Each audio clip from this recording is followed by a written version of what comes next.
ഇറാഖിൽ ഒരുപാട് കാലം ജീവിക്കുകയും തന്റെ പ്രിയപ്പെട്ട മകനാകുന്ന ഖാജ മുഈനുദ്ദീൻ തങ്ങൾക്ക് 11 വയസ്സായപ്പോഴേക്കും മഹാനരായ വാപ്പയാകുന്ന ഗിയാസുദ്ദീൻ തങ്ങൾ ഈ ലോകത്തോട് വിട പറയുകയാണ്.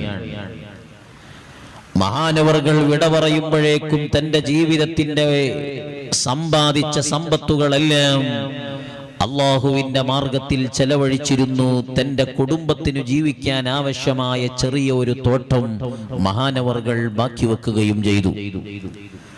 ആ തോട്ടത്തിൽ നിന്ന് മഹാനരായ ഗിയാസുദ്ദീൻ തങ്ങൾ തന്റെ പ്രിയപ്പെട്ട മക്കൾക്കു വേണ്ടി വെച്ച തോട്ടത്തിൽ നിന്ന് ഭാഗം ചെയ്തു കിട്ടിയ തോട്ടത്തിൽ പണിയെടുത്ത് ജീവിക്കുക എന്നതാണ് മുഈനുദ്ദീനുൽ അജ്മി മുഈനുദ്ദീൻ തങ്ങളാകുന്ന അവിടുത്തെ മകന്റെ ഡ്യൂട്ടി. ആ സമയത്ത് മഹാനരായ